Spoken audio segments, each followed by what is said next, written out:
पुण्यातील प्रसिद्ध जेएम चौपाटीवर आता बुलडोझर कारवाई करण्यात आली आहे। महापालिकेच्या बांधकाम विभागानं अवैध फूड स्टॉल आता पाडल्यात।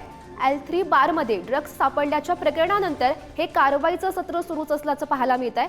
महापालिकेकडून सलग 12व्या दिवशी ही कारवाई सध्या सुरू दिसते आहे। या संदर्भात माहिती देत आहेत आमचे प्रतिनिधी ज्ञानेश्वर चौतमल सध्या आपल्या सोबत आहेत। ज्ञानेश्वर, महत्त्वाची बातमी आपण पाहतोय, पुणे महानगरपालिका आता ॲक्शन मोडवर आल्याचं पाहायला मिळत आहे। प्रसिद्ध जेएम चौपाटीवर आता बुलडोझर कारवाई केल्याचं समजतंय। बरोबर, आपण जर बघितलं असेल तर L3 बारमध्ये जी ड्रग्ज पार्टी झाली त्यानंतर खरं म्हणजे अशा पद्धतीच्या कारवायांना वेग आला।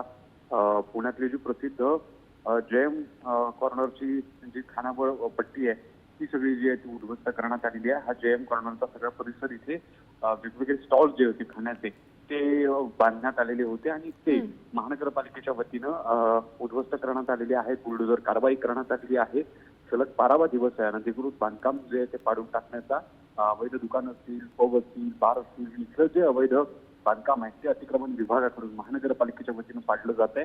त्याचाच भाग म्हणून जेएम कॉर्नर जी प्रसिद्ध फूड कॉर्नर जो होता तो उद्ध्वस्त करण्यात आलेला आहे। कारण अवैध पद्धतीने या ठिकाणी खाद्यपदार्थांची दुकानं होती अशा पद्धतीची माहिती आहे आणि म्हणून महानगरपालिकेने ही कारवाई केलेली आहे।